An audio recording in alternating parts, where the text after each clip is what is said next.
Okay, so I'm going to try to do this quickly. I know you had to listen to my 30-minute version, and I'm trying to get better about not giving you so much information all at once, especially because I think some of this you can read yourself. But there's some important concepts that you need to grasp about the colonial regions. And when I say they're important, I mean because this is the foundation for why we end up having a revolution, why we want independence. It also adds a level of kind of understanding about why, why we in some ways were so very similar to Great Britain and yet so incredibly different. And ultimately, the foundations for the Civil War are being laid now with the colonial period. Not now, 2016, obviously.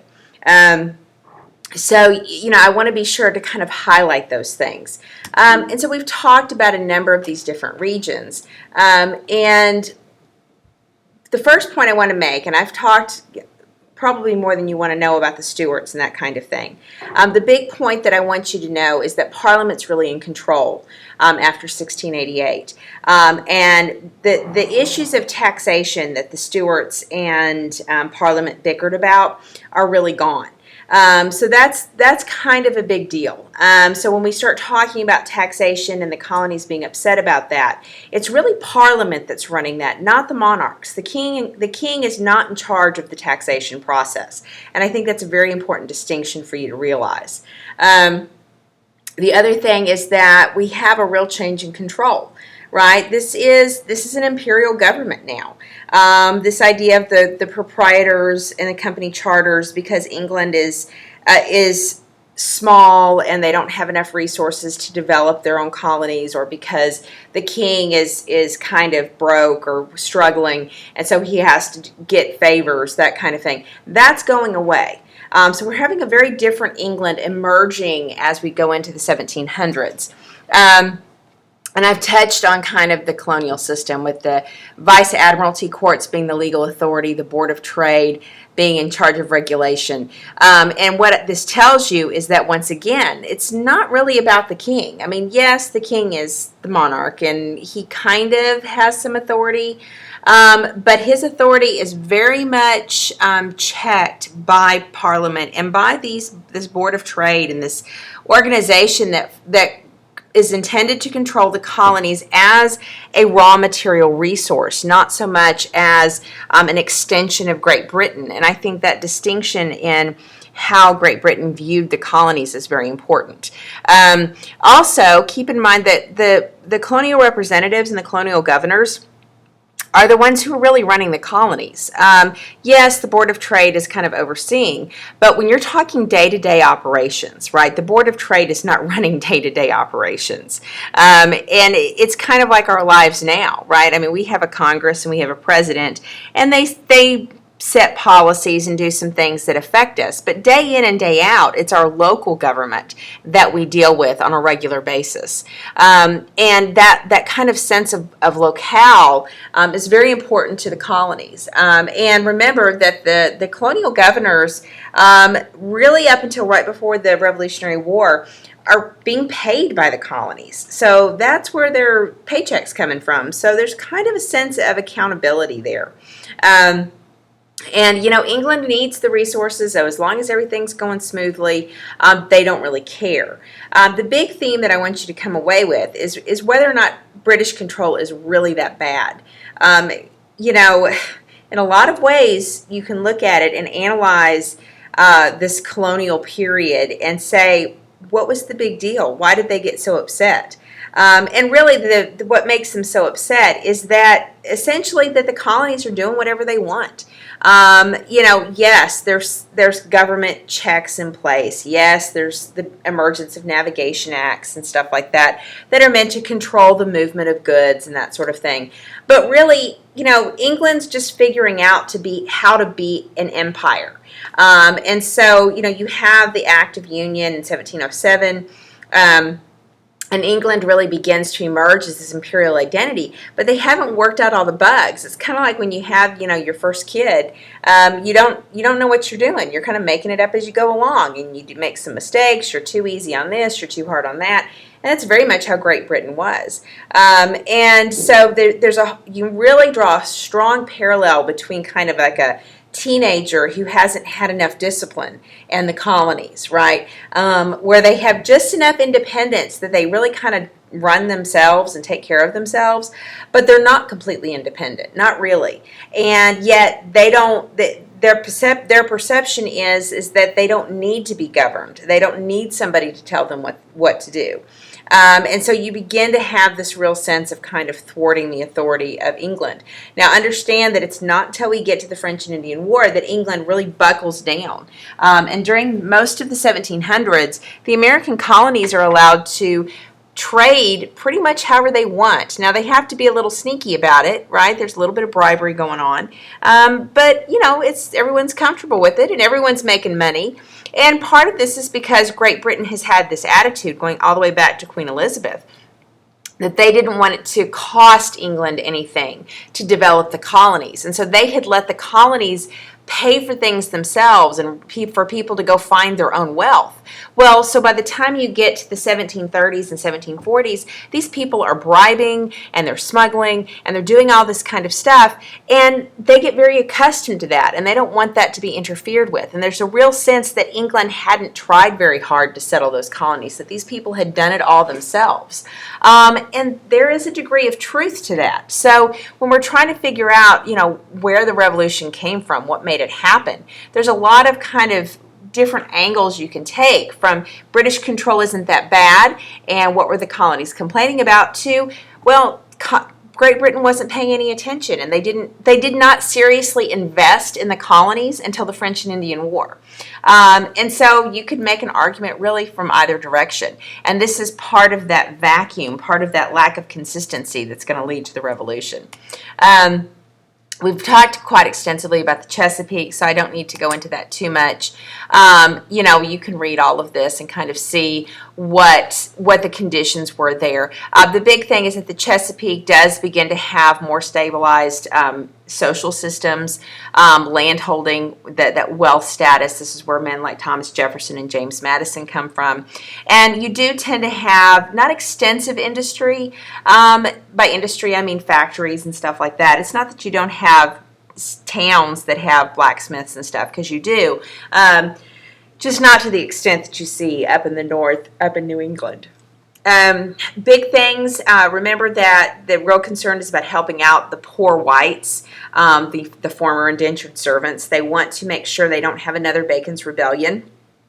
And this becomes a standard procedure in the southern kind of area as we move in from kind of this colonial period revolution into kind of the new republic of the United States.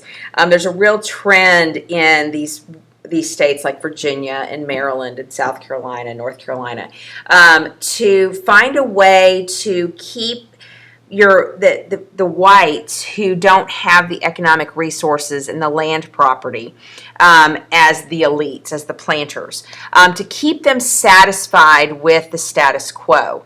And a big part of keeping the poor whites satisfied is to create the racial division, is to clearly say these people are slaves and they're less than and they're second class, and you may not have any money, you may not have any political power, or if you do, it's very limited, right? You may be living out in the frontier, and sure, you have a vote, but you're lucky if you get to Jamestown once a year, and or to Williamsburg or whatever, and so you're struggling to kind of get your voice out there politically, but hey, you're not a slave, you're not black, and you have power over these people. It's very much kind of the bully kind of system where the planters run things however they want, and they kind of let the poor whites pick on the slaves, bully the slaves, as kind of a compensation for them not having a real say-so.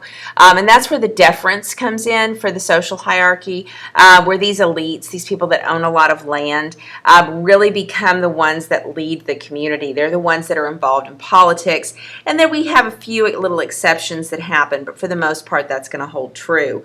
Now, what's interesting is that over the years, as we move towards the 20th century, that social deference, as tobacco plays out, as the as cotton becomes king, especially in places like Virginia and Maryland, that deference starts looking a little bit different. They still have a position of authority, but it's just different. Women, because things are settling down more, you have more stabilized families, you have more women. So the power that women had going into the Revolutionary War begins to wane away.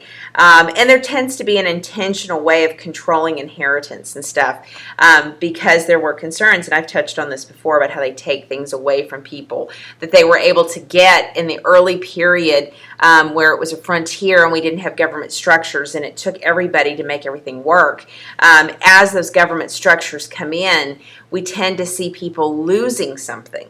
And of course, there's an exchange. They lose something, they lose some rights, but the exchange is there's more stability, there's more security.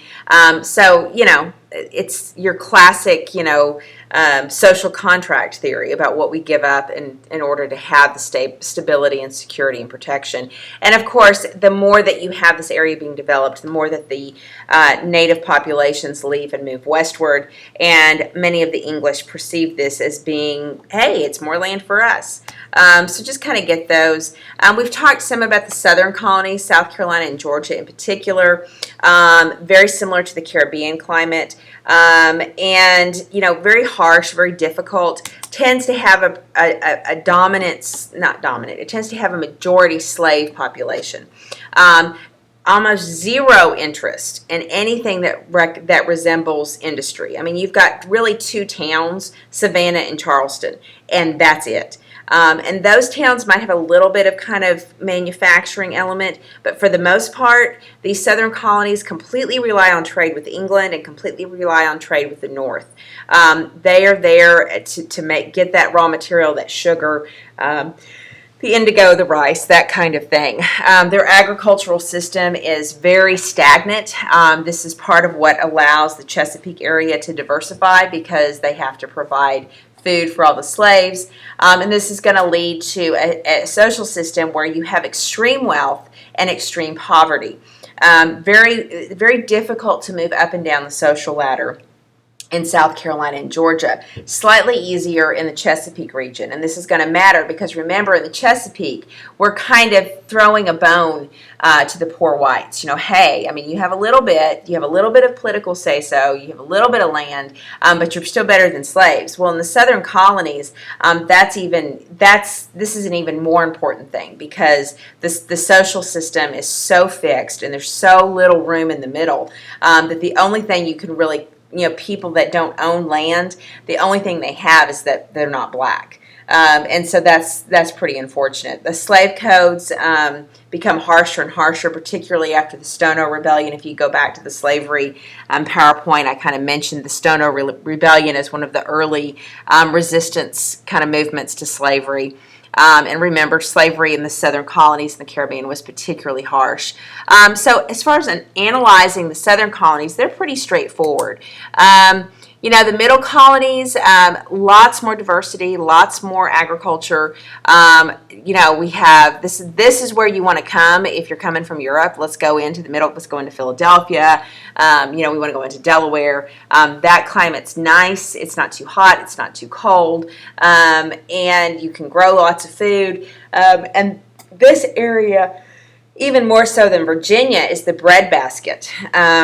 They make a lot of money providing food for the slave communities, which is why the smuggling is so important. Because remember, we've got Caribbean islands that belong to the French, that belong to the Spanish.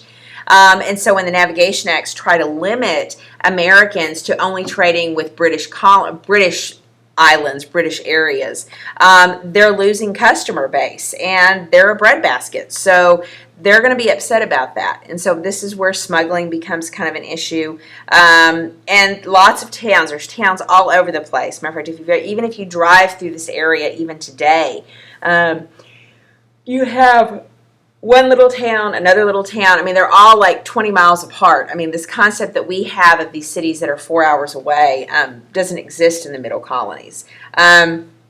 So a lot more religious tolerance, all that kind of stuff. And because they have so much diversity because they have so many towns, they have professions, they have some industry, some manufacturing. There's going to be a really thriving middle class. And a thriving middle class matters simply because the middle class, and Sunnyvale is very much a middle class, upper middle class community. Middle class, first off, replicates itself. So they're going to tend to make more middle class people.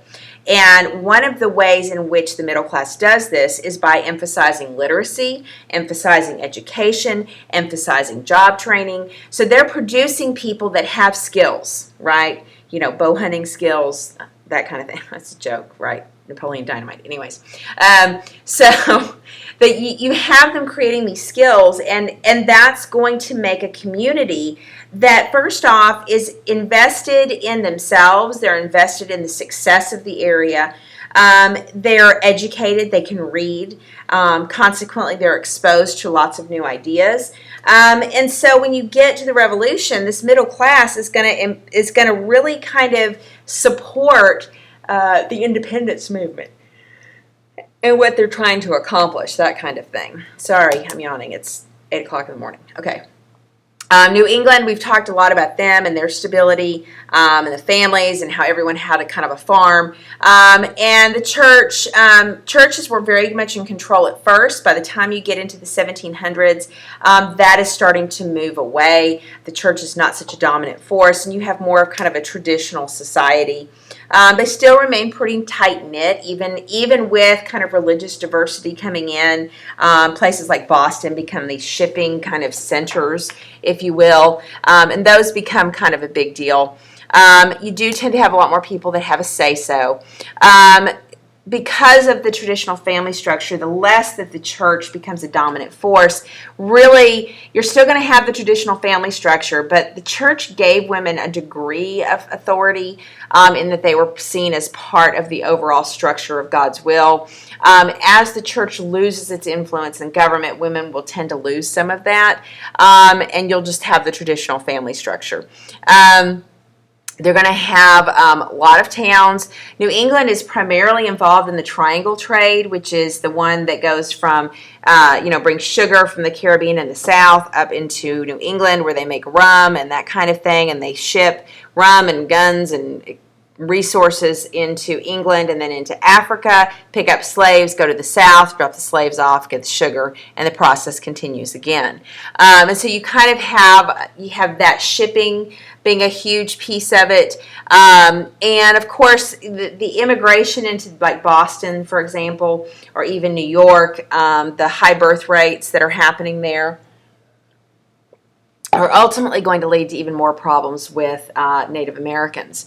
And so this is where you get kind of the Metacoms War, and this is where you get the Delaware kind of betrayal, where they kind of steal land from the Delaware Indians.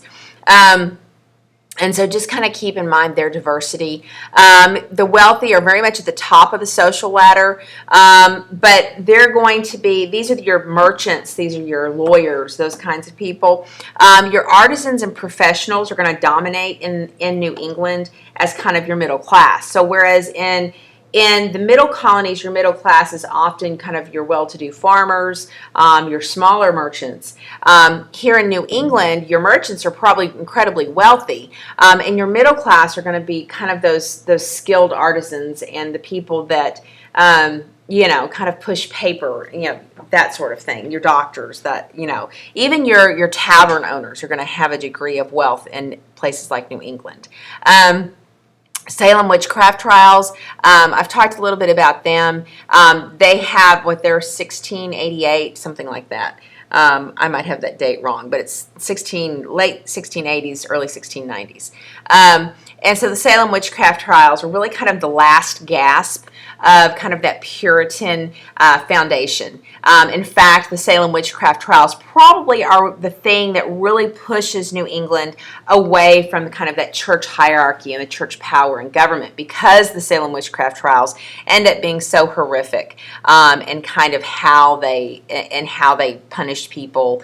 And so just be sure that you understand that. I'm going to try to find a video that kind of gives you the background of the Salem witchcraft trials, just in case you're interested. For my purposes, I don't spend a whole lot of time on it. other than to point out that the way that develops, the persecution of people, the lack of judicial kind of accountability with that process is part of what pushes the church and kind of changes that aspect of New England. It convinces everybody that, yeah, maybe we do want separation of church and state. But beyond that, it's more of an interesting anecdote rather than being kind of a primary story for a U.S. survey class. So I'll post a video if you're interested in seeing more. So all of these regions and the colonies developed their own system of government regardless of how they started, whether they're proprietary or a joint stock company, whether they have the House of Burgesses. Ultimately, they all kind of tweak and make the system unique. That system is always somewhat representative, though, where, and it's going to vary from colony to colony how people get the right to vote, what the criteria is. But you have far more people voting in the colonies than you do in England itself. And they're able to vote for representatives, and there's a council, and there's a governor, and all of that is very much intertwined and accountable within itself. Ultimately, they factor in as part of the overall imperial system where the Board of Trade, et cetera, kind of run things. But you definitely have this kind of unique development for each colony. And remember, the colonies are highly competitive with each other over business, over access to the benefits of being a part of the imperial system. We have lots of economic challenges that begin to create some issues. I put on here the halfway covenant. I didn't quite go into that with New England. One of the other factors, in addition to the Salem witchcraft trial, is that, I did that diagram of how, those cities, because everyone gets a plot of land, you end up with competing churches. And then as you have more people coming in that don't belong to the churches, they start trying to find a way to get them to be able to join the church. Well, the Congregationalist Puritan churches had this really strict membership requirement. So as more people are moving into New England, they start coming up with what they call halfway covenants, which are kind of like, well, if you had a relative, like if your great-grandparent was maybe a Puritan, then sure, you can join the church, and this way you can have access to this. And this all goes back to the competing churches and that relationship of the church to government. But my point being that the halfway covenant, trying to control the economic expansion, trying to control how do we just decide who gets what land, is going to create a problem. And it's going to challenge the initial principle that, say, Massachusetts had when the Massachusetts Bay Company set it up, where the church, they had this church leadership, this theocratic system. So economic challenges change that. Economic challenges basically say we're not going to worry about treating Indians very well. The Delaware kind of lie, where they basically lie to the Delaware Indians and steal that. I mean, these are people, these come from the same area as Rhode Island and Connecticut, where there was a real concern by these Puritan dissenters that we need to treat Indians better. Agriculture is incredibly important. Oh, Georgia with the adaptation to slavery and plantations. The impact of agriculture. Agriculture shapes every region, whether it's the South with its dependency on the cash crop, whether it's diversification, whether it's the small farms that lead to businesses and industry and middle class. Agriculture shapes the economic development and shapes the social systems and how they work together. The American society is completely unique. It's not just, okay, we go from England and we drop people here and we have a little miniature version of England. American society is unique, and as I mentioned before, it really kind of goes back to the fact that England didn't have the resources to develop the North American colonies in the same way that Spain did with Mexico as far as the encomienda system. And so because they didn't have that ability, American society has a completely different development and trajectory. It attracted different people who wanted to come here and take the risks that it took to be here. So these are different personalities, different goals, and there's just not a lot of shaping of kind of this attitude. And the system in place was not being used. And so this is part of what exacerbates the problem. Colonists start to really like this system. They don't want it to change. There's my bell. French and Indian War. You can read this right here. I will share you a video here in a minute.